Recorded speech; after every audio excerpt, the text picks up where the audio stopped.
Yo, and welcome into week 6 of Pregaming the SEC. Jacob Hester, Chris Doring, and the Big Turk back again with you here. Thank you for listening on Apple, Spotify, however you're taking in this podcast. Maybe you're watching on YouTube. Maybe you're listening on SiriusXM, SEC Radio, channel 374, however you're taking in today's show. We are glad to have you with us again for another week of Pregaming the SEC. Christopher, Paul, Doring, how the hell are you, sir? Oh man, I'm good. We've been warned by Big Terp that, in times past where Florida and LSU have lost in the same weekend that, we've maybe focused a little too much on that and we have gone a little too long. So we'll try to limit some of our counseling sessions that we've had to go through together, but I'm doing well otherwise, man. I'm excited for week 6 and man, it's hard to believe, man. The season's flying by, isn't it? It is, Chris Doring. It is flying by. It is something that you point out to us often, but I agree with you. It is going far too fast. It was weird, wasn't it, with the way the schedule lined up where there's 5 Saturdays in September, so you're already that deep in it before the calendar even changes? Yeah, you and I were actually talking about it on off campus earlier. The sad part about our two schools, and again, we're not trying to have another therapy session here, but out of national contention, irrelevant nationally before the end of September. There's only one of us that was really in the mix. So you got choked up about Florida's chances to be relevant nationally? I had a little, I think it might have been a flax seed went down my throat here. I had a little granola before the show, but only one of us really had any sort of thoughts of any sort of national contendership going on this year, and that would not be me. Yeah, I know, but obviously, like the two schools that we played at, I mean, year in and year out, typically in that conversation, but it's okay. It's okay. I say that because I'm going to try to get some of my therapy out here with our first segment, and we'll start it off like we do every single week with Hold My Beer. Because my Hold My Beer is going to be a good Hold My Beer and a bad Hold My Beer. The good Hold My Beer, I think, was the offense that was played in Oxford, Mississippi last weekend. Both teams, Jackson Dart leading Ole Miss, Jaden Daniels leading LSU as two offensive players. We can truly appreciate the track meet that was. They were going score for score, play for play. And Jackson Dart, at the end of the day, he makes the plays he had to make to lead his team to victory. That's the good Hold My Beer. Well, the bad Hold My Beer was, you think you've seen bad defense? Well, just wait, because both of these teams, Ole Miss and LSU, are going to be offensive on the defensive side of the football, and they certainly were that. Where do we start? Coverages busted. You got 10 guys playing man, one guy playing zone. You've got poor tackling. You've got no attention to detail. You're not really getting after the quarterback on either side. And so, like, for me, I love offense. I played running back. CD, you played receiver. I can appreciate the track meet that was, but it was also hard to stomach that tape watching some of those defensive players go out there and play almost to styles that, I don't know. It was like you weren't interested. Yeah. Like it was just like the lack of focus that was in both of the game plans defensively. And Matt House and Pete Golding, the respected defensive coordinators for both those schools, 2 of the 5 highest paid, I believe, in all of college football, making over $2 million a year. That was not something I expected. I expected it to be an offensive game, but I didn't expect it to be last one has the ball, because you literally can't get a stop. Yeah, you know what? I said this on our show on the SEC Network on Saturday night, and I firmly believe it. Like, there are teams that rely on winning games by scoring, and you just have to get stops at the right time. I thought early in the game that it was LSU that was getting more stops at the right time than it was Ole Miss. And when I say stops, I mean, hey, not letting them score touchdowns, making them kick field goals. And there were multiple times where the Ole Miss offense was not holding serve. But then in the end, the fourth quarter, 4 possessions for LSU, Ole Miss gets 3 stops. They get the final 2 possessions of the game. They get stops on the LSU offense. They're down 49-40 and find a way to win that ball game in the fourth quarter when it doesn't look good. So I'm with you. There was some bad defense played in that game, but Ole Miss got the defensive stops when they needed to at the right time. And if you're able to score as much as they were, then that's good defense, I guess. But the problem is you go back a week ago and they only scored 10 points. Yeah. What can we really trust from the Ole Miss offense? I think that's something we're going to try to figure out as we go forward in the month of October. Yeah, and even when LSU did get stops, like fourth down in the middle of the field, they weren't able to turn that into points. And so, it's a great point that you bring up. Like, you didn't look great doing it, maybe, but you found enough stops in the game to be able to go out there and win the game. LSU throws it into the end zone, final play of the game. They have a receiver. Looks like maybe he can come down with it, but still, you found a way to end up with more points than LSU after being down 9, and it looked bleak. It looked bleak for your team because of the way LSU had been playing offense. And so a lot happened in that game in Oxford. Yeah, my hold my beer has to do with Texas A&M, and there's 3 different folks looking at each other saying, "Hey, hold my beer." And when I say folks, I mean units, because the Yeah. offense, the defense, the special teams all got into the scoring action on Saturday against Arkansas, and they were largely Yeah. big plays that were being made. A couple big pass plays from Max Johnson led to some scores. Defensively, you get the tip ball that gets intercepted, and then you get the 82-yard Anais Smith return for the touchdown. So Yeah. I think it was a really complete game, and I credit to A&M for what they've done since that loss to Miami. I think there were a lot of us that were cautiously optimistic about Yeah. this Aggie team in the offseason, and then as soon as they looked as bad as they did down in Coral Gables, we were all jumping ship like it was on fire. And for them to be able to rally the troops and not panic too much, I think is pretty impressive, Yeah. especially losing their starting quarterback the way they did in Connor Wegman. So impressed with all 3 phases and really feeling optimistic about them going forward. Yeah, we talked about what a luxury it was for them to have Max Johnson back there with so many SEC starts and so much success in the SEC. I think like over 40 touchdowns, like 7 interceptions or something crazy like that in his SEC career. So the fact that they had him ready to go and he had a good game again against Arkansas. So that was certainly something where you saw all 3 phases of A&M. And I actually feel like the score probably wasn't even indicative of what the game felt like. Like it never felt like A&M was threatened by Arkansas. And that game always gets weird, but Yeah. A&M didn't allow it. It started to get to. weird. It started to. You come out right out of the Yeah, locker and you true. throw a pick 6 on what the first or second play of the game, and you turn the ball over, I think, twice in your first 2 or 3 possessions of that third quarter. So it started to get weird, but A&M able to stabilize, tighten those lug nuts, got Yeah. things back on track, and rode to what seemed like a pretty easy win for the Ags. Yeah, and we'll preview that game they've got coming up against Alabama later on when we pregame in the pregaming portion of pregaming the SEC. Before we go to last call, I want to tell you about our friends over at Richards Honda. Go to the website, richardshonda.com. There you can do it all. You can find all the new vehicles, also their pre-owned vehicles. You can find the specials that they've got going on right now over at Richards Honda. And we tell you every single week, doesn't matter what your lifestyle calls for. If you need something bigger, they've got the Odyssey. Certainly, they've got the CRV. If you're looking for a midsize SUV, they have that in the hybrid. Remember that as well. They've got the Pilot. They've got the Passport. They've got something for everybody. Sedans, trucks, you name it. They've got it. Richards Honda, home of the warm and fuzzy feeling. All right, now it is time to go to last call. Last call is where we look back. One maybe final thought on the week that was week number 5 of the college football season here in the SEC. And my last call is going to go out to Mizzou and Kentucky. You have handled business to this point. A lot of people wondering, when are you going to have the slip up? When are you going to not show up? When are you going to have the disappointing loss? And they did not allow that to happen. You have Missouri taking care of Vanderbilt. You've got Kentucky taking care of Florida, and they continue to stack victories.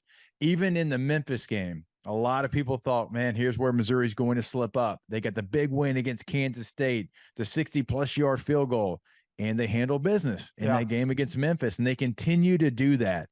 And you've got tests this weekend, right? Missouri's got LSU at home. Kentucky's got Georgia on the road. Huge test. But I want to give them a shout out here in last call, because that was one of my biggest takeaways from last week was they continue to handle their business, and especially CD in the games that they're supposed to go out there and handle their business. No doubt. Yeah. Surprising to see that there's only 3 undefeated teams in the conference, and even more surprising to see that they live on the SEC East side of Yeah. things. So for Yep. me, CD, real quick, before yeah. you get yours, I want a real quick question on Kentucky, Missouri. We're going to learn a lot about both this weekend. They do play each other in week 7. So as we sit here right now, if they Where's that game? That game is in Lexington, but this is just a fun exercise on a neutral site right now. What are you setting a spread at? Oh man, I think Kentucky's probably 6-point favorite if I had to guess. Neutral site? I was going to say 3.5. Yeah, I just think for whatever reason, maybe it's the evolution and the ascending nature of Kentucky has been going on longer than what Missouri has, so it allows me to trust a little bit more. I think if I had to, the defense, I mean Kentucky's defense, and I have this. I've been talking about this all week. Like I think there's 3 good defenses in the SEC. I think there's 3: Alabama, Texas A&M, and Kentucky. Outside of that, nobody's playing defense this year. Like who else is a good defense? I think that Missouri's defense has shown moments of looking good. The consistency hasn't been there. So if I had to trust, quarterback comparison right now, Brady Cook probably the one you're giving the nod to. Running backs, giving it to Ray Davis. Receivers, the Kentucky receivers have not caught the ball well, so giving that to Missouri. So yeah, maybe it should be closer than 6, but that was just kind of my initial impression. I don't know. I think Kentucky would definitely be favored in any scenario. I can't find one that Missouri right now, and I think it's because of a lot of things you said. Like when you look at how they've played over the last couple of years, like this isn't just a one-off. And Missouri's been building towards this as well, but Kentucky's been in this build a little bit longer. And so, for some of that reason, I think they would be a favorite as well, CD. Yeah, no doubt about it. So my last call from last week, Big Terp, is it'd be easy to get stuck on what I saw from the Florida Kentucky game, but I'm moving on from that. I'm not dealing with that at this point right now. I think the thing for me is Alabama. Alabama seems to be figuring it out finally, which I think is interesting because what we talk about all offseason, we talked about them running the ball more with Tommy Rees and maybe playing to the strength of their quarterback situation, or their offense, which was their running back room, and maybe helping create some more dynamic plays on the offense with the legs of your quarterback. And they finally feel like they're figuring that out a little bit, leaning on the offensive line to be more of a road grader than a pass blocking unit, being able to, run the football and ask your quarterback, Jalen Milroe, to throw a limited amount of times. I think you go back and look at the stat lines from the last 2 weeks, 17 of 21 2 weeks ago, this past week, 10 of 12, I believe. Those are the numbers that are going to help Jalen Milroe be successful. And part of the reason that he's not having to throw so much is because the defense is doing what they're doing on that side of the ball. I think this is one of the best front sevens in the entire country. They're doing a good job of creating turnovers now, something they were criticized for last year, not doing enough. Right. And they're playing complementary football right now. When Jalen Milroe gets into a game, if and when they have to match big play for big play, score for score like they did against Texas, I don't think that's a recipe for him having success. But putting him in a position right now where they're kind of dictating the pace and tempo and playing from ahead, it's exactly what this team needs to play in terms of their offense, defense, and special teams. Yeah, and you start to look ahead maybe at who could give them some issues. And if it turned into a track meet, right? LSU's offense, maybe that's one. You like that game being in Tuscaloosa, though, certainly if you're an Alabama fan, for what LSU's defense has given up. It's through the air and the ground, so don't worry. They give equal opportunity to both the running backs and the receivers whenever they line up so far this year. So, like, you'll have some advantages when you have the football as well. But I wonder what that game looks like, CD, if LSU is able to say, like, Daniels and Neighbors and Thomas kind of take that game over, and it's a little bit of a back and forth. I wonder how Bama would respond if it did turn into that. Not to say they couldn't be successful offensively, but it's just a different style. I'm interested in your perspective. I'm tempted to believe that some of the Alabama issues that we've seen the last year and a half, where they give up the explosive pass plays, they've improved upon a little bit. Mhm. Some of it has to do with the pass rush and not letting guys get behind them, or let the quarterback take advantage Right. of guys getting behind them. But I also feel like they're playing with a little more confidence back there, and they're playing more cohesive coverage in the back half. Like, so much of what Coach Saban does depends on guys being on the same page in terms of what they're reading in stem releases of receivers, as well as communicating and passing off routes too. So it feels like they're playing really well back there in terms of their chemistry and communication. Yeah, and that's not an easy defense to just go out there and do that. And when you have it working like it is right now, that can go a long way. But I still think, like, when you look at this LSU offense, like, they can beat a sound defense as well. But, can you do enough to slow that offense down, knowing that their defense has so many struggles that your offense can go out there and still put you in a great position? That's an interesting matchup. And certainly when we get to that point, we will talk about that game in length. All right, before we get to this week's guest, I want to remind you about our friends over at Blue Delta Jeans. Go to the website, bluedeltajeans.com, and look, there you'll find the latest in the denim, chino. Men's performance is something they're doing now. And we always tell you, nothing feels as good as custom fits, and that's exactly what you're going to get with Blue Delta Jeans.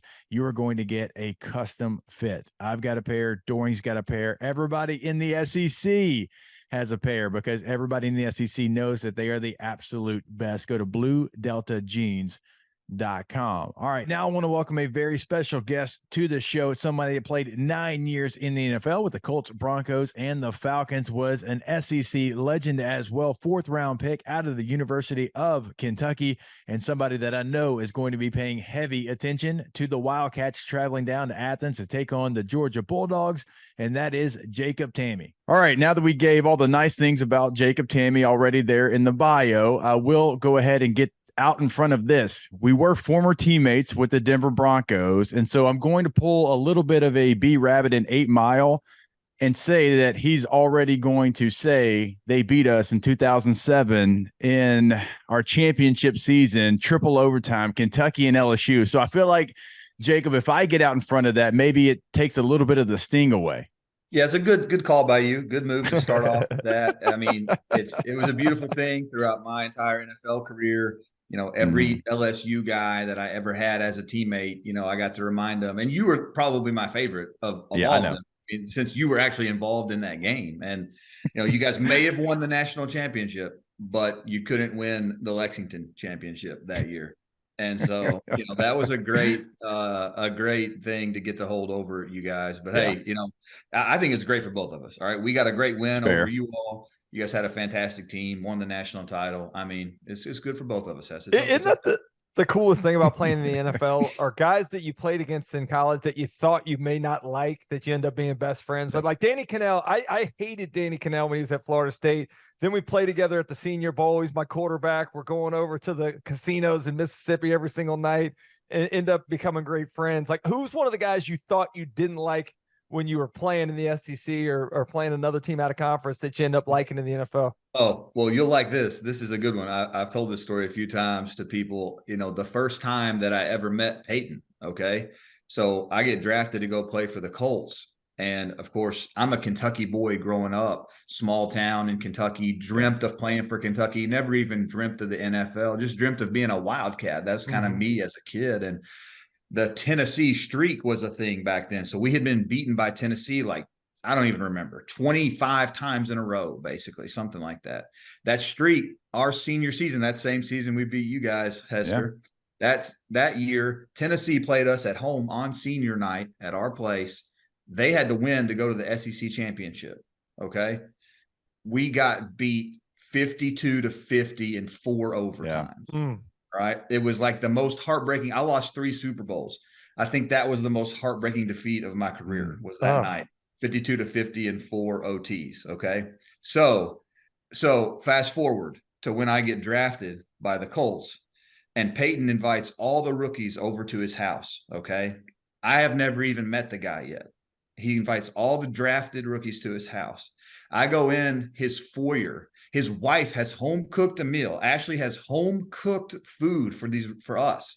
And he meets me in the foyer and shakes my hand and says, "Hey, Peyton Manning, glad to have you with us. And the next thing that came out of his mouth was, I thought this was going to be the year that you guys break the streak, but looks like it lives on.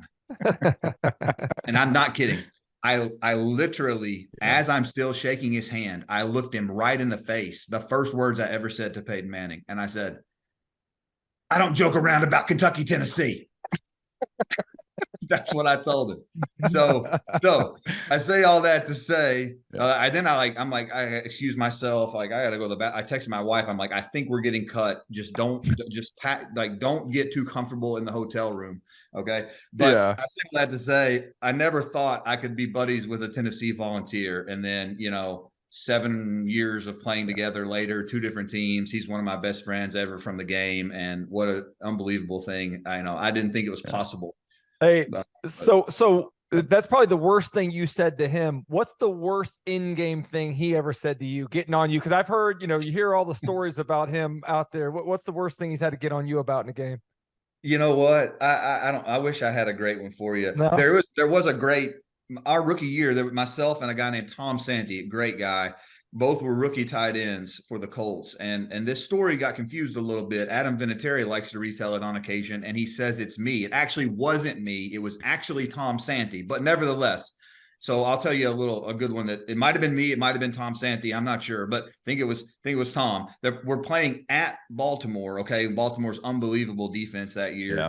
They got all the dudes, and we're winning the game. Okay. At the very, Santee had a false start at a critical time at some point in the second half. Okay. Peyton kicked him out of the huddle on the next play. He was coming into the huddle and he said, no, get out, send me somebody else. Right. I was injured. That's how I know it wasn't me, Adam Vinatieri. Anyway, Santee leaves the huddle. Okay. Santee leaves the huddle. So fast forward to the fourth quarter, we go victory formation.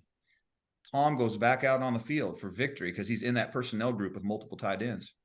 Peyton sends him out of the huddle again and says, no, you're still not coming out here. Get back on the sideline. Send me somebody else to do this. I'm not fooling with this guy anymore. So I think that one was Tom, but I did have some moments like that, especially earlier in my career. Yeah. Look, once you earn Peyton's trust, it was an unbelievable thing, right? And the thing I loved about Peyton, people talk about how tough he was on teammates. Honestly, he never really was like that to me. He was tough, but never in a way that he didn't hold himself to.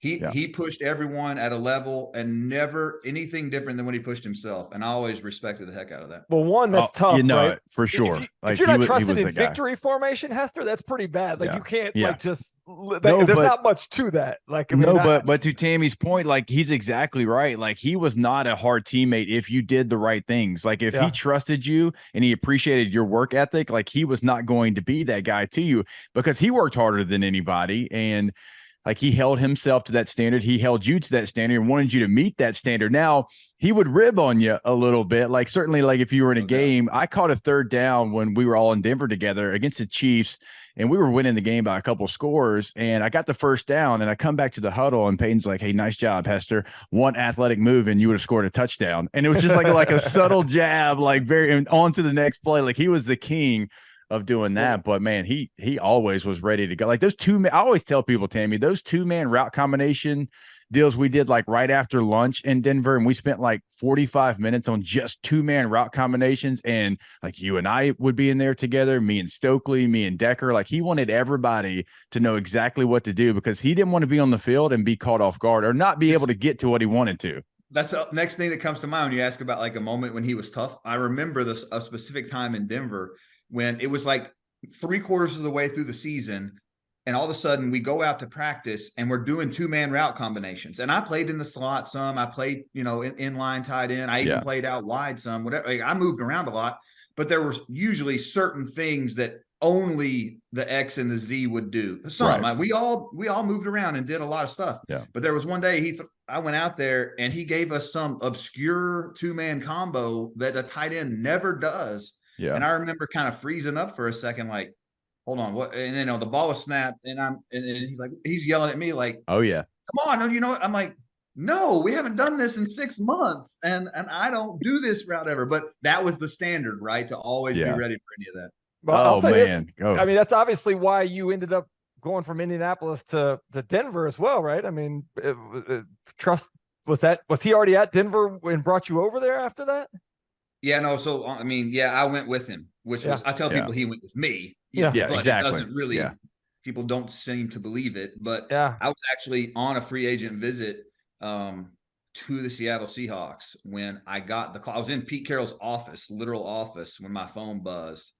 And I went out, and it was the Broncos. That was my agent saying the Broncos had just called. It was a day, I guess, after Peyton had signed. That was really one of the most amazing things about my career, that, you know, that he would want me to go with him there was a tremendous honor to me. Just tremendous. Hey, I'll say this. I am sick because I was with the Colts. I went there my rookie year, and the next year, 96, 97. We go 3-13. They fire Bill Polian. They fire Lindy and Fondy. They bring in, or excuse me, they fire our general manager, bring in Bill Polian, bring in Jim Mora. And I miss out on Peyton Manning. With his fondness for white, like, slot receivers, man, I feel like I could have had a tremendous couple of years there with him, man. Dorian could have been right there with Austin Collie and Blair White and me a little bit, and, you know, Dallas. We had some really good, man. But, man, when I went to the Colts, it was Marvin Harrison, my rookie year, and Reggie Wayne, Dallas Clark. I mean, we had an incredible passing attack that was so much fun. It was so cool to get to be around those guys and learn. It was just a great organization to grow up in. Peyton at the top of the list, but the whole thing was just awesome. Hey, while he brings up the 07 triple overtime game, I'm going to bring up our rookie year wild card game in San Diego. We went on a walk-off 30 ISO from Darren Sproles, one of the best football games that I can remember. You guys got like 3 straight pass interference calls. I mean, we go into OT, PI, 1 run, our season's over. I mean, what a ridiculous. And y'all were 12-4, had to come to us. We were 8-8 and won the AFC West. We were 4-8 at one point, had to win 4 in a row. Denver had to lose 4 in a row. And thank goodness bad body language Jay Cutler did that. And we found our way into the playoffs, and we went on a 30 ISO walk-off. So a little bit of revenge for the 07 triple overtime. Yeah, that was a tough one. Let's transition into something that's probably very difficult for me and the rest of our Gator fans. Is you talked about the streak that Kentucky had been losing to Tennessee. There was a long streak that Kentucky had been losing to Florida. Now, all of a sudden, the tide has turned, 3 straight over the Gators, 4 of the last 6, I believe it is. I mean, it's amazing how they've elevated their status, not only in the East, but in the conference in general. And you look at this next step, what this could mean, beating Georgia in Athens, and what that might do for the rest of the season. How do you describe, as a lifelong Kentucky fan, as you mentioned, a guy that played there and still very involved, like what you've seen in the growth of this program under Mark Stoops? Yeah, well, you just can't say enough about Coach Stoops. First of all, you know, the big dog, Coach Marrow on the recruiting front, the whole staff, Brad White. I mean, Brad White is without a question one of the best defensive coordinators in the country. And we keep saying it every year. And, you know, every time I talk to Brad, I'm like, hey, man, we love you. Just want to remind you how much we love you. I mean, you know, and then we got to get Coach Cohen back, to get Liam back, you know, you couldn't have, when he left. And then, you know, last year offensively, we kind of weren't what we wanted to be all the way. It wasn't all the way there. And then all of a sudden it's like, oh, well, maybe we'll just get Liam back. I mean, that's just kind of crazy the way that all worked out. So I say all that to say, you know, the coaching staff, I think, has done a tremendous job. And I think we're blessed and kind of fortunate to have the group we have right now. I said this after the first couple of games, you know, the program's at the point now where if you don't, you know, beat Ball State 75-0 and play a perfect game, everyone's kind of like, oh gosh, I don't know if we're very good. Well, we just came out and absolutely physically dominated Florida, which I didn't expect, frankly. I wasn't down on the team after those first few games, but we didn't look like we were going to physically dominate Florida, especially on the O-line side of the ball. But we did. We did in that game. So are we that team? I hope so. I mean, I hope we're that team, and I hope we show that. And I think that team shows up again Saturday, and we have a fantastic game, you know. But Georgia's looked vulnerable, no doubt about it. That, you know, they've looked a little bit vulnerable, but they're still, I mean, they're the top dog. I mean, without question. So I think it looks like, I mean, if we can be as physical as we were against Florida, we can play with anybody. Now, it's gonna be fun to watch on Saturday. Yeah, and look at what Ray Davis did. I mean, it was incredible. I mean, that was a big boy performance, and he did it last year at Vanderbilt. And I'm not trying to throw shade at Vanderbilt, but if you can do what he did at Vanderbilt, you knew he was going to be successful at Kentucky, and he has been that. But this game, Jacob, almost feels like you just need Devin Leary to do a little bit. He doesn't have to do like the entire thing by himself. And I have seen him do the entire thing by himself at NC State. I mean, he broke all of Philip Rivers' records at NC State 2 years ago. I mean, he has that ability in him. It hasn't quite clicked just yet, but if it does, if it starts to trend that way, then you're talking about a successful game plan for the Wildcats against Georgia. You look at what happened last week in our game against Florida, and of course we ran the ball. It was, the running game was tremendous. The O-line was great, and Ray Davis was phenomenal.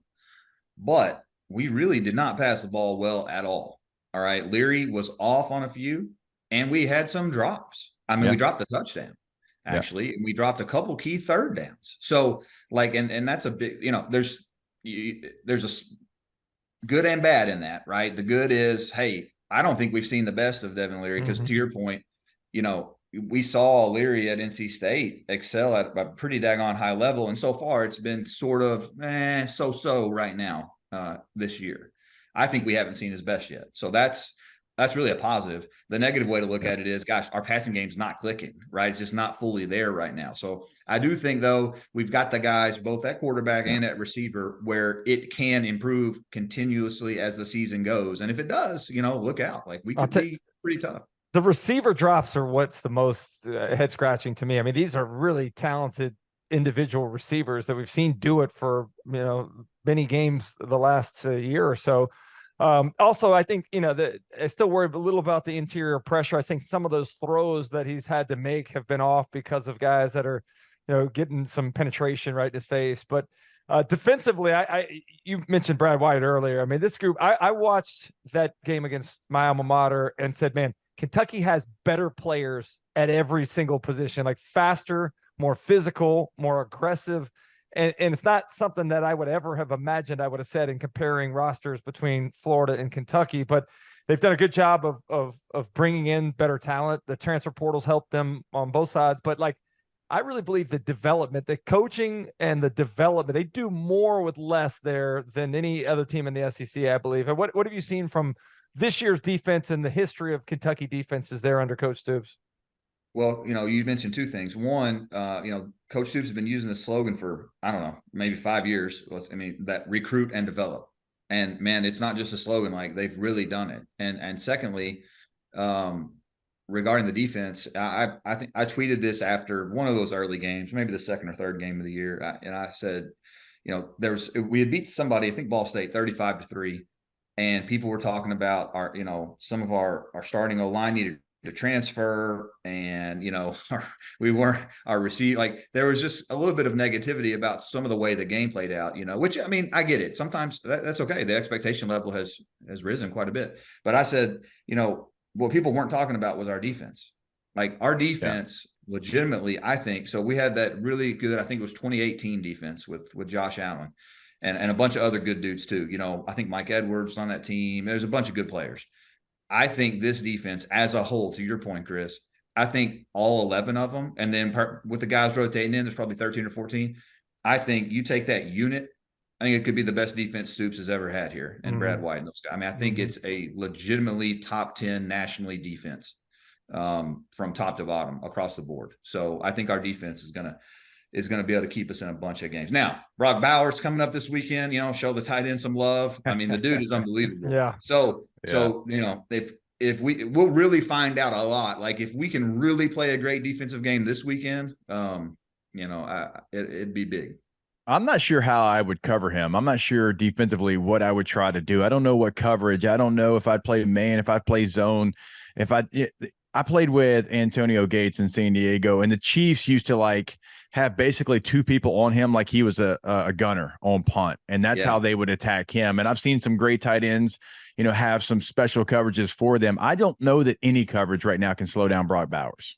Some of the highlights I've seen, I mean, I haven't studied any tape. I don't know exactly how they're utilizing him. I just know they're utilizing him in a bunch of ways, and I know that he's making some unbelievable plays. He's just a great athlete. So And I do think in that Florida game, I think that Florida missed a couple throws where they had chances against our defense. Even as good as our defense is and can be, I think we did let them have a couple of crossers, a couple of things that we didn't quite. So, we're going to have to be tight on that stuff or else Bowers could have a day. But I think we have, to your point, Chris, talent in general across the board. I think Kentucky's team, defense specifically, and it's another level from where it was even 6, 7, 8 years ago. I've said this a lot this week. I don't think, outside of Alabama, I don't think there's a team in the SEC over the last 3 years that has played Georgia better than what Kentucky has. At least defensively, they've been in there. The offense hasn't necessarily been able to get a ton of traction.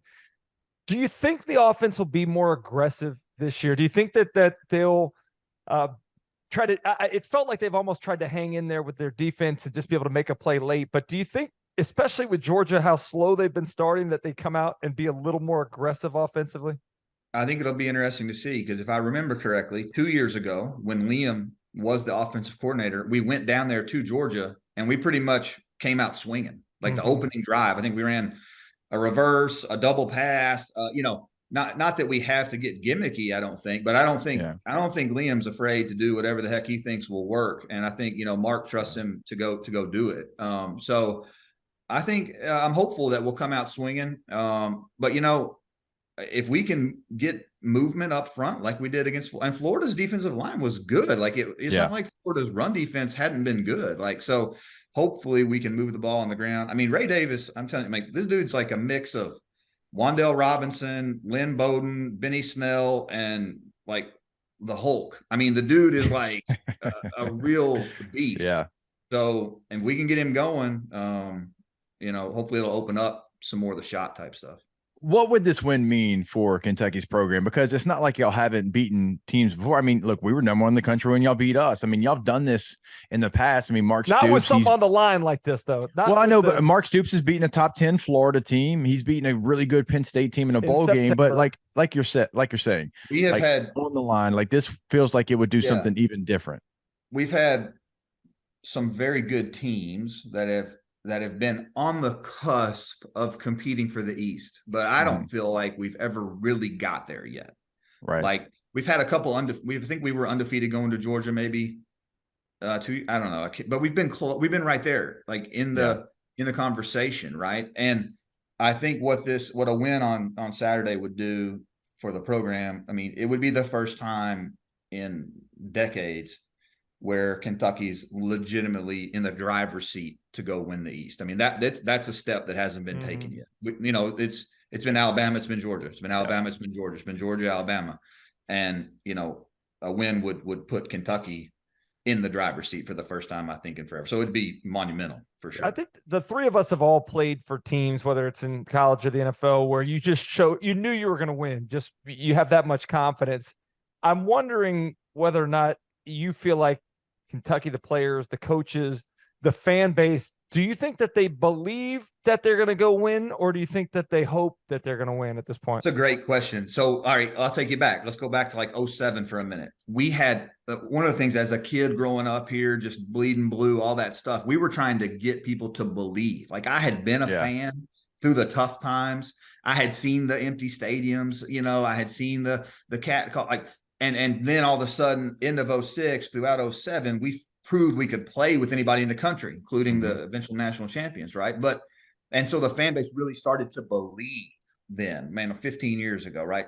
Then we had some years after that where things kind of just in a malaise for a little bit. But then what Coach Stoops has done, I think, the beginning we had to get the belief back. But I think I'm going to answer your question. That believe and change the culture and all that stuff, that's in the past now. That stuff ain't happening anymore. So I think the answer is absolutely. I don't think there's any word about hope. I think this team thinks they can beat anybody in the country, including Georgia at Georgia. So I think some of that, hey, can we do it, is kind of a little bit of the old Kentucky that's sort of been worked through over, let's call it 15 years. And now it's a new deal. And I think this team's going to go down there pretty confident. I think obviously all due respect to Georgia, I mean, they're the top dog. But I think they'll go down. I think the Kentucky will go down there ready to play. Now, how are you going to take in the game on Saturday? Because catching up with you, I mean, you've got trying to sling investments, you've got farming that I've got to hear more about. You're coaching every position possible in middle school football. Like, are we going to have time to sit down and enjoy the game on Saturday? First of all, there's no slinging investments. Okay, I'm a financial advisor. No slinging investments. Hey, look, I'm a self-described meathead, and so that's how we say it. You know, Nasdaq's down today. Listen, so I lead a full and busy life that's just unbelievable. I feel I feel like I'm the most blessed person walking the earth. I get to do my investment business. We have an Angus cattle farm. My family's been doing cattle for 113 years now. Oh, that's awesome. Kentucky. And then, coaching my son, he's 12 years old. I've been helping with his, team since he was tiny, and just been going up the thing with him. And now in middle school, I'm a volunteer coach. I thought I was just going to sort of, get water and fix chin straps and stuff. And I'm helping with linebackers, receivers. I'm the 7th grade head coach. I'm the special teams coordinator for the 8th grade. So, it's so much. I said this right before we hit go, but, there was a time in my life when I thought I wanted to go coach at the NFL level or maybe at the college level. And, I know you were so well respected in the locker room, you get some of those opportunities, right? And the coaches respect you. And we decided to come back to Central Kentucky and be rooted here. And so that wasn't going to work. But I wondered, like, hey, coaching kids, is it like, what's it going to be like? I don't think it's going to give me the juice, that you want to have it.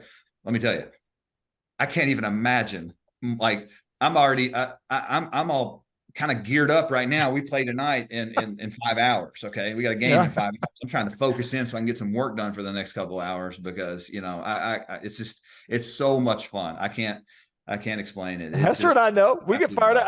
I go back to my days coaching flag football for my son's team. I was throwing my play sheet like I was Coach Spurrier out there, and the kids are 6 and 7 years old. So I would just say this, man, it goes by. Both my kids are in college now. It goes by quick, and it's the ultimate old guy thing to say, but enjoy it, man, because it'll be over with before you know it. Hey, look, I pulled off the feat of running a counter run in flag football last night, Tammy. Ooh, the fullback dies hard. Like, it's almost dead in football, but we got to try to bring it back if we can. So that's something as a parent on that team, I would complain. Like, what are we doing running counters in flag football? It scored. Get the fullback out of here. Yeah, I know. Look, all these tight ends. Look, Tammy, just on the record before we let you go, tight ends don't want to play fullback, and they're trying to make them fullbacks every time. Like, when I was with Randy McMichael with the Chargers, he would groan so loud when he'd have to play F. Come on, you know the truth. You or Joel didn't want to play tight end. Or sorry, didn't want to play fullback. No, you're exactly right.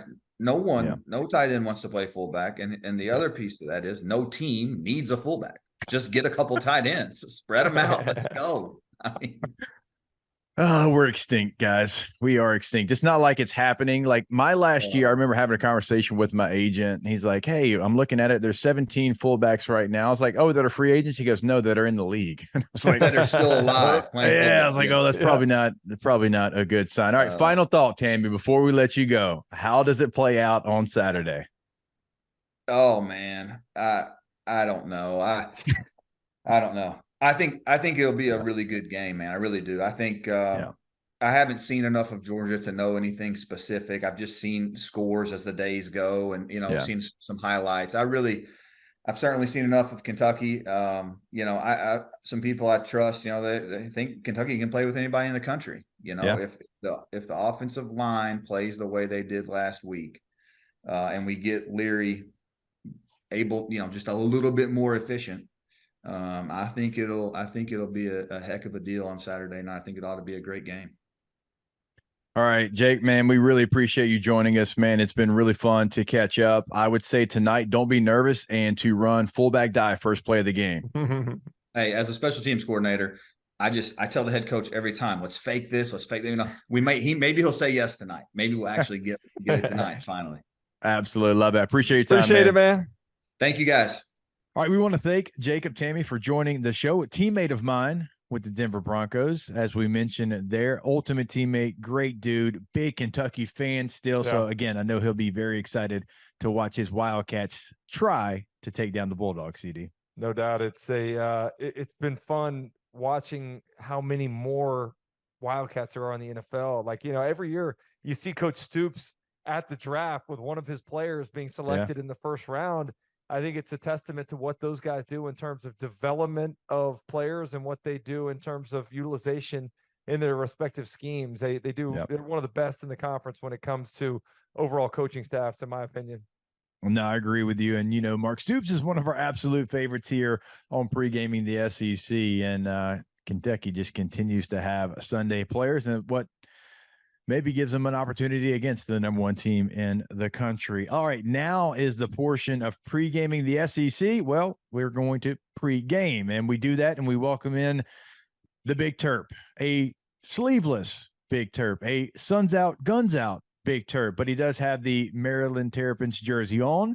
They're not an SEC team, although who knows, in 5 years they could be, because who knows what is what, but they are undefeated, so we'll allow it, Big Terp. Yeah, they are lucky to have a seat at that Big Ten table, so they're not going anywhere. Them and Rutgers, they're not jeopardizing any position in that conference. All right, 6 games here in week 6, and we're just going to skip over one of them. No offense to Western Michigan and Mississippi State. Actually, let me give you a real quick no-yo-fo. Yes, on please. Mississippi State. Sure. I'm sorry, on Western Michigan, because they've played teams that you've heard of. They lost to Syracuse 48-7. They lost to Iowa 41-10. They beat Ball State 42-24. And the only reason I mentioned that is we've seen Georgia and Kentucky play Ball State. Yeah. But before we move on, just a little bit. Look, Iowa scored 41 points on them. That's a little suspect. Okay. Yeah. When I saw that, I thought it was a typo. 41. Is that a yearly total for Iowa? Mississippi State, please take care of business. A little bit of Western Michigan trivia. You got the mascot?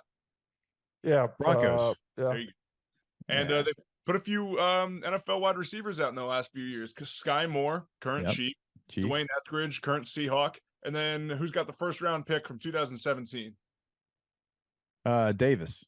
Yep, Corey Davis, who's actually already out of the league. That was that dude could have been really good if not for injuries. Yeah, real quick. It's damn hard to stay in the NFL. And like, that's just another example of a really good player. And it's just like you blink and you're out of the NFL. We were talking about Treadwell from Ole Miss earlier today with T-Bob. It's like, man, you blink and like a guy that you thought was going to be a stud. It is very difficult to stay in the NFL. And I know CD can appreciate that as well. No doubt about it, man. It is I tell my son all the time, he'll say watching college games or NFL games, oh, that guy sucks. I'm like, he does not suck. If he's playing at a major school in college, or even more so playing in the NFL, I promise you he does not suck. I get on to my son all the time. He's in 8th grade and he's like, oh, he's trash. I'm like, if you say that again, he is getting paid millions of dollars to play the position he's playing, and 1% of the world's doing that right now. No so, doubt. okay, we'll get off our soapbox. Sorry, Big Terp. Let's pregame. No, that's right. I was guilty of that as a kid. Like watching baseball, you see a curveball, you're like, that's the slow one. How do you not hit that? If you saw that,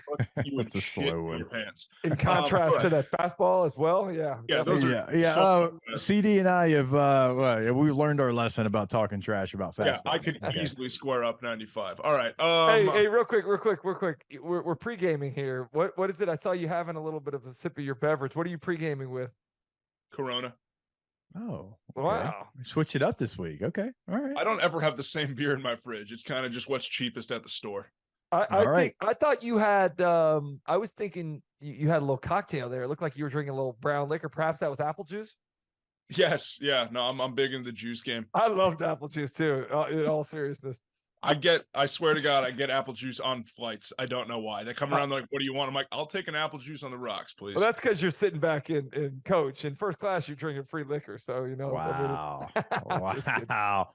All right. Since we got flexed on by Chris Doring Mortgage Company. Hold on. In all seriousness, I can't even get first class on my flights to Charlotte because it's one of those little tiny planes with one row on one side, 2 on the other, with no first class or Wi-Fi. So I've been humbled myself.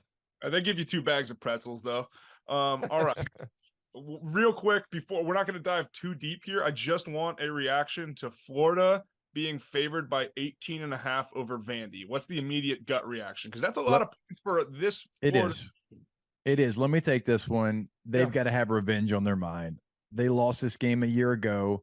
Florida was the better team, but Vanderbilt had the better effort.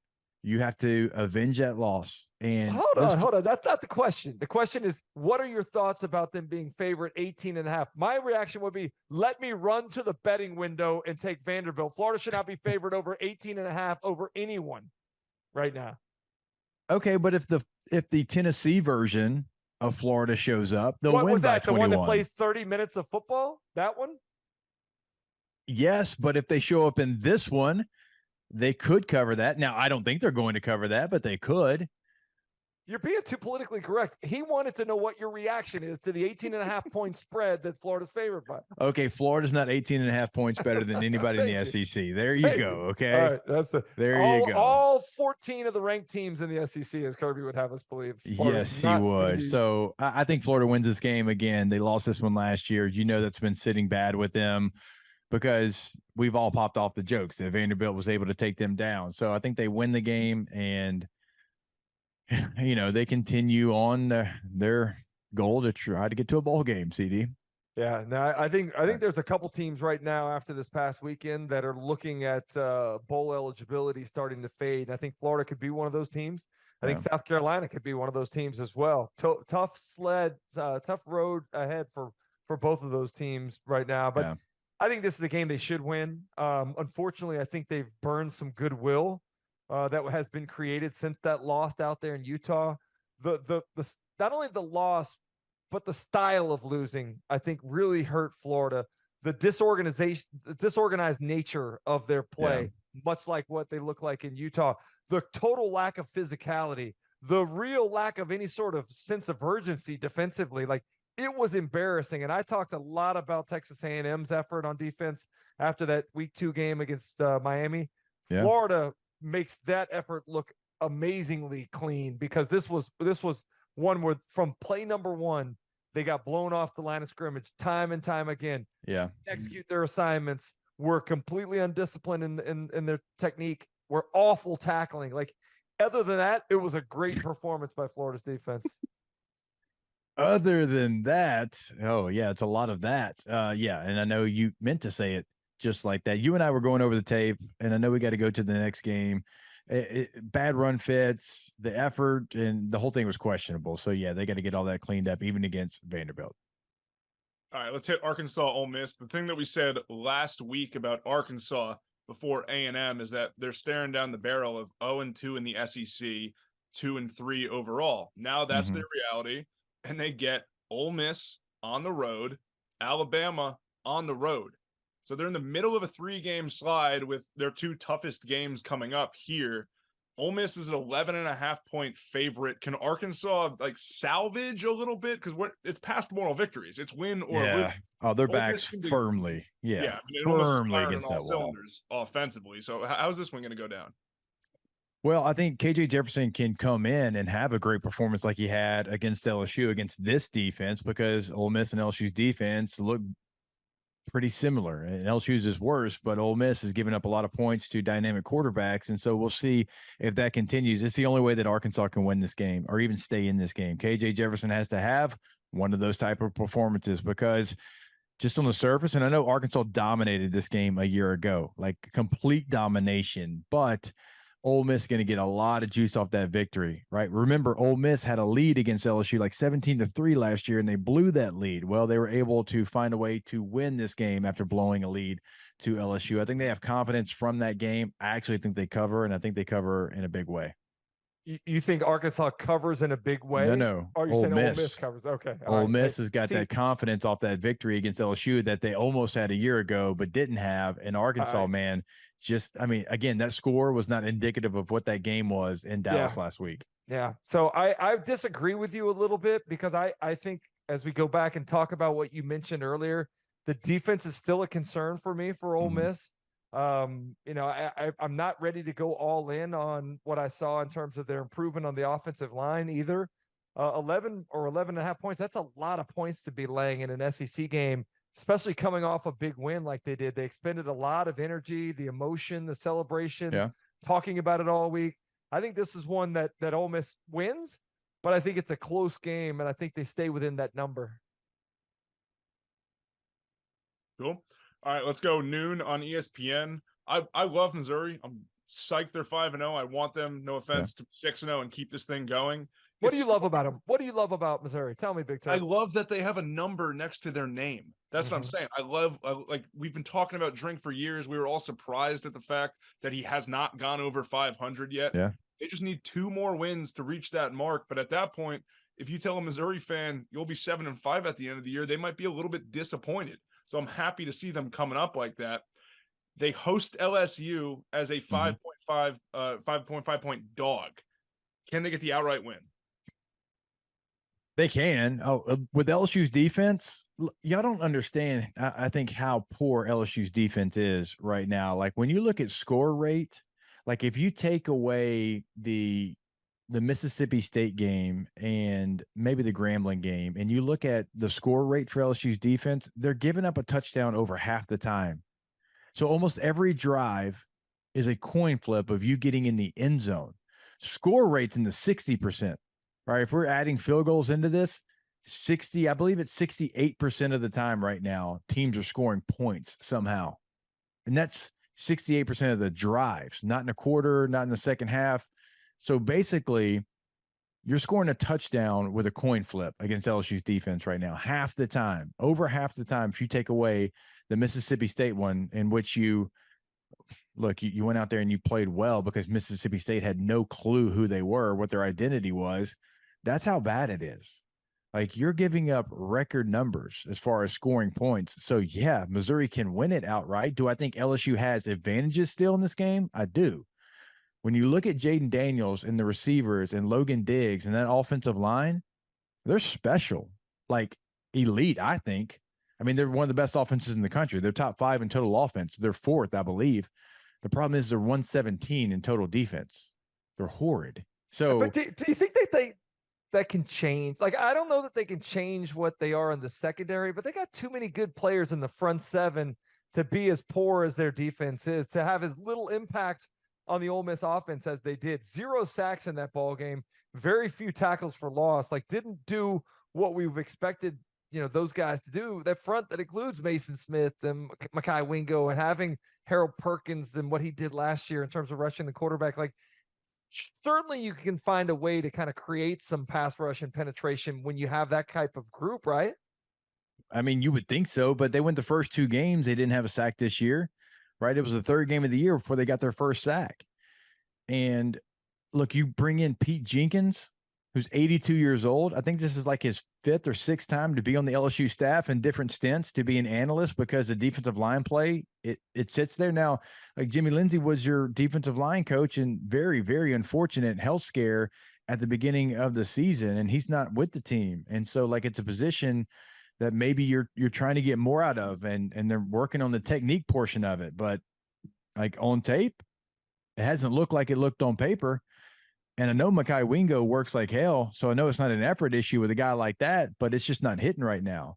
Yeah. And, like, even Harold Perkins, like, he had some nice rushes, but, like, even, like, his hit rate isn't the same. Teams are still scheming against him. And so I don't know, CD, that's going to get better. Those Jimmies and Joes aren't really changing. They are who they are. I mean, they've had injuries, they've had devastation. I mean, with the Greg Brooks news, I mean, they've had a lot of things they couldn't handle, but right now, you've got a lot of young players, and some are picking it up, some aren't. Like, Whit Weeks is picking it up at linebacker. I need to see more of 40.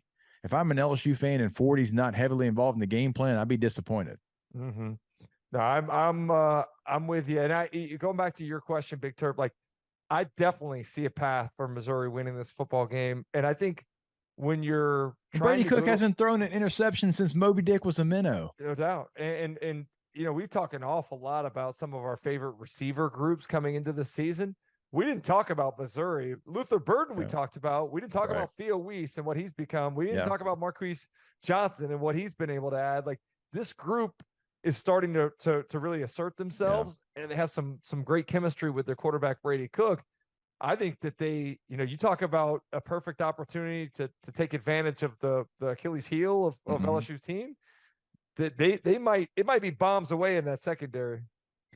Do you remember the 2020 game between LSU and Mizzou, the COVID year where LSU had to travel up to Como and Miles Brennan was the quarterback for LSU, and it was a track meet. I mean, it was like whoever had the I ball literally last, talked about that on the radio yesterday, man. Like right? And LSU got on the goal line, they couldn't Yep. score. Does this game not feel like it could end up just like that one?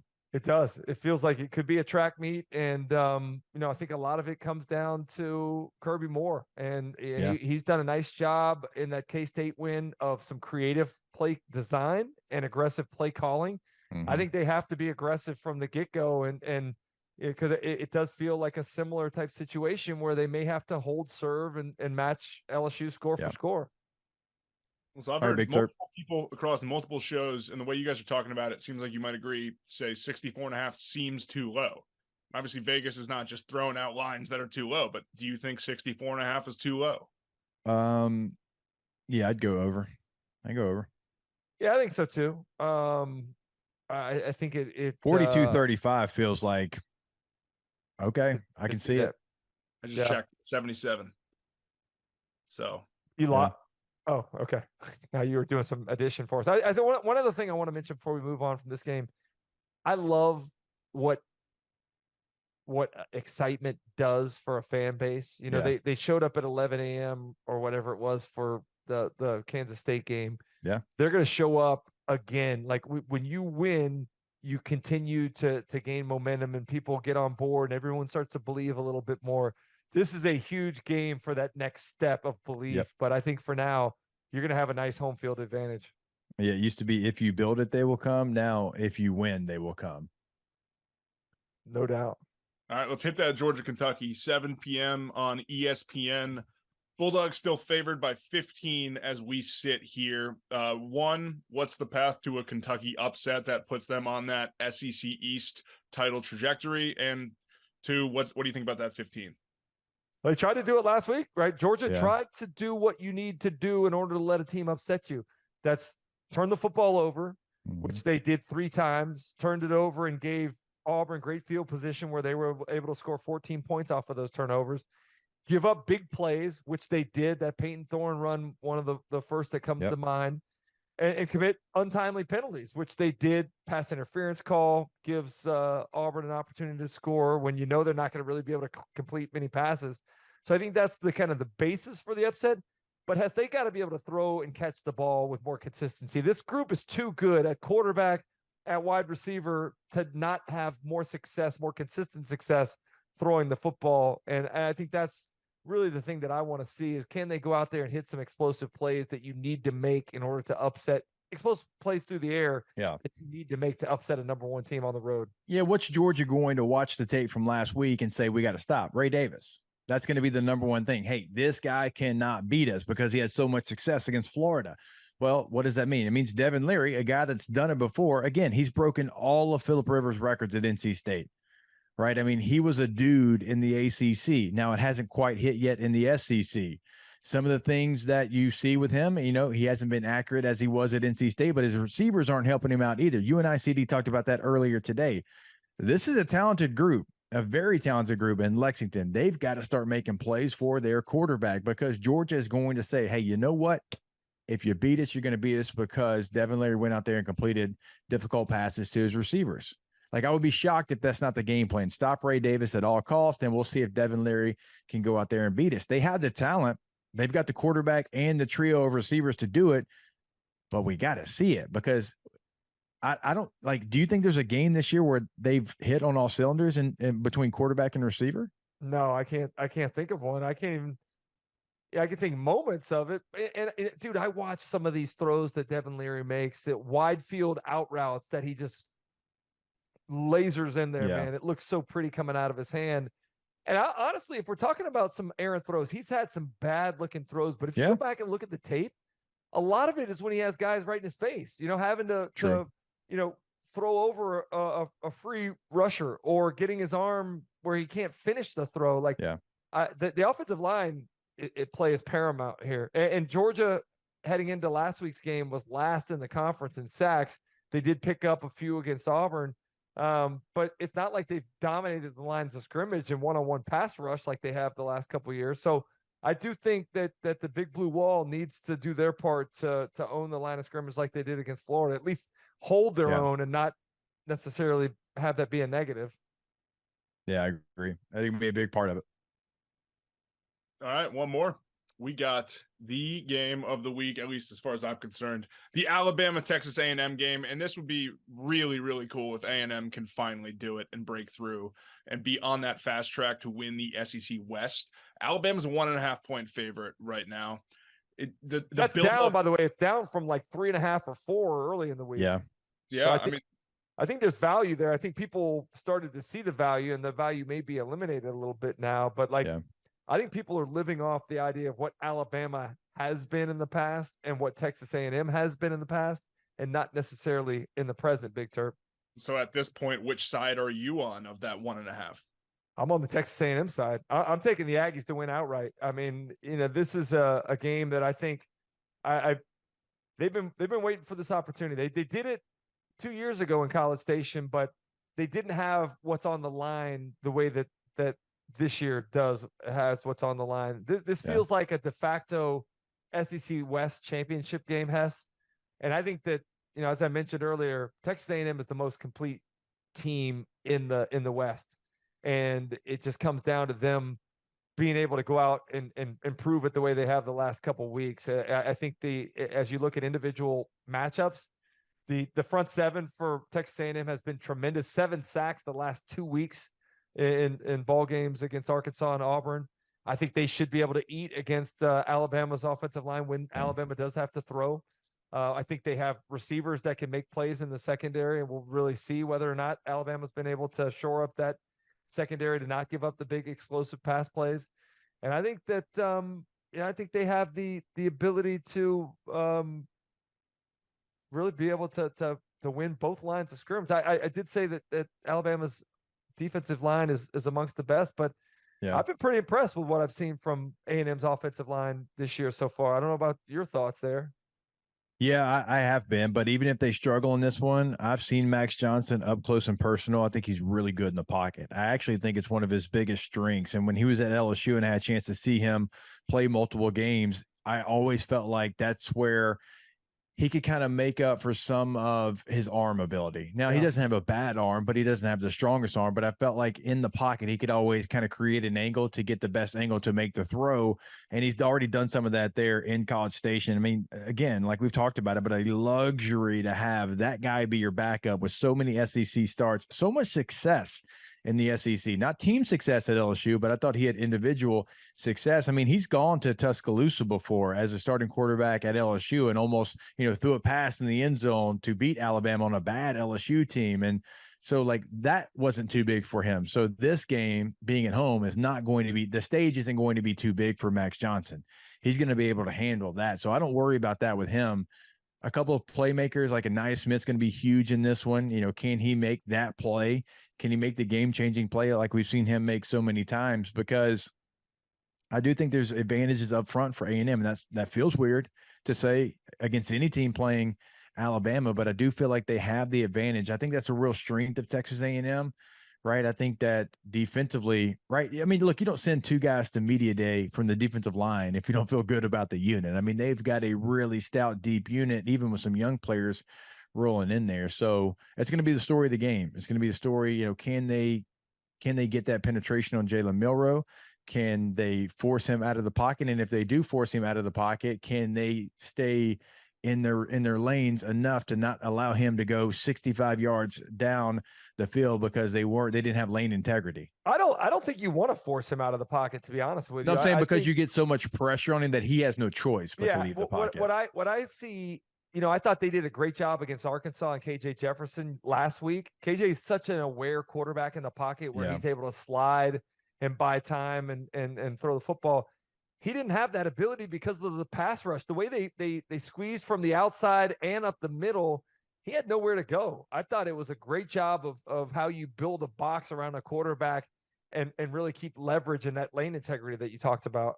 Yeah, and you can do that, but I think if you get enough rush on him, then Milroe might have a tendency to try to get out of a clean pocket as well, if you know what I'm saying. Like KJ Jefferson's really good at staying in the pocket. I think Milroe still has some room to grow there, because sometimes when you get an athletic quarterback a little antsy, then immediately the first sign that flashes in front of him, a good pocket, if you step up, turns into him rolling out to his right where he feels like he's got an advantage. Yeah. Yeah, no, I think that's one of the dynamics of the game that I'm most interested in watching. So you like A&M. I'm taking A&M. Here's the deal. I wish we had recorded this the other day, because I would have made it my best bet getting 3.5. But I'm going to go ahead and do it right now. I'm Big Terp, lock me in for plus 1.5 right here. An oral commitment is binding in the state of Florida. I'm in on the Ags. Is it really?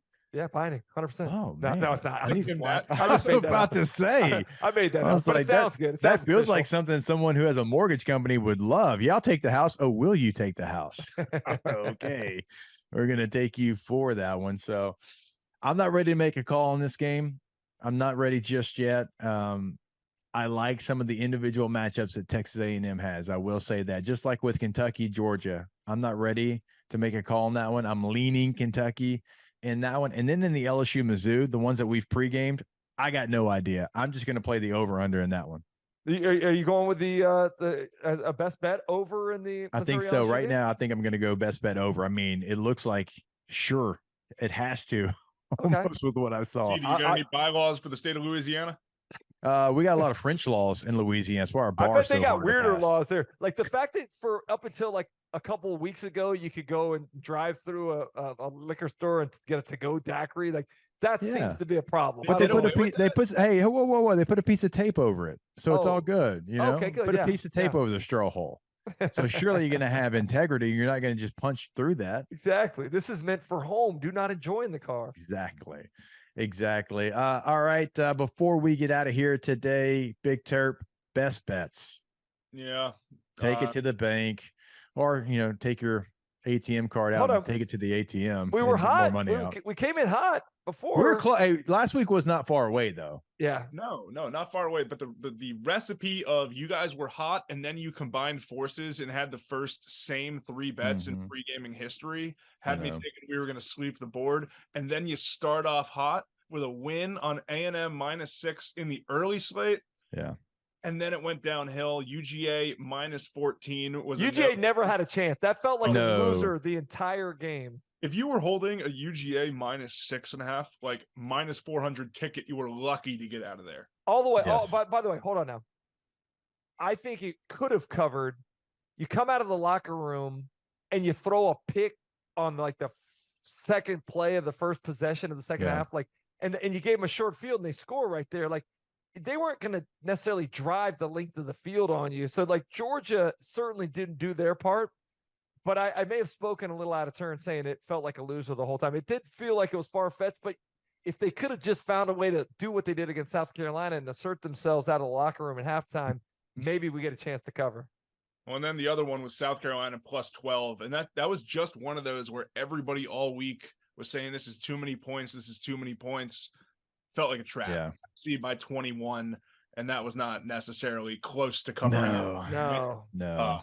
So a 1 and 2 week brings CD to. No, do we need to do this here in front of all the people? Hold on, I do want to just under 500 and has to under 500. Okay. There you go. There you go.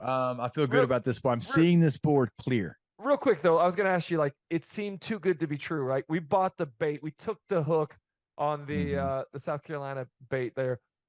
Is there any that feel too good to be true to you right now as you look at the board this week? The LSU over. Yeah, I mean that one feels too good to be true. The Kentucky feels too good. That feels too good to be true, right? That's the one that Kentucky feels like about. South Carolina last week. Yeah, exactly. Like almost like, are you kidding me? Like, what's the catch here? Couldn't you see them like hanging in there? Maybe fourth quarter they're down 10, and then they throw a pick 6, and you lose, by 17, and Georgia covers. Yeah, I can, because it feels like that's exactly what's going to happen. But you know what? I'm probably going to pick Kentucky to cover. Reach down and knock on that hardwood floor, man. I'll do it right here. I got a desk right in front of me. Let's do this real quick. All right, we're just making stuff up on the fly. The 3 massive games in the conference this week, 2 of which we feel like could decide the divisions. Let's pick our winners real quick. No spreads, just outright. I'm going to go. I guess I'll go Georgia, LSU, Alabama. All right, I'm going Georgia A&M, Missouri at home. The home dog gets the win. You know what? Just because like we were almost all opposite, the hell with it, Kentucky. Oh, all right. Whoa, We're hey. going The hell straight with it. opposites here. All Why right. not? Let's just go straight opposites. Last week we went, all across the board. Kumbaya. It didn't work out. Let's go opposite. Hey, you know what? I think Hester, you and I we're opposite on those games, but we can both agree. Like we talked off air, we want them to show up and be good games. Like let Yes. these games turn out to be kind of what we're billing them to Yeah. be, instead of having it be a blowout one way or another. I agree with you there, and I think we're going to get that this week in week 6 in the SEC. All right, it is always a pleasure. We appreciate you tuning in. We'll be back the same time, the same place next week. Shout out to Jacob Tamme, Kentucky legend, for joining us this week. We will see you then. Enjoy the pregame.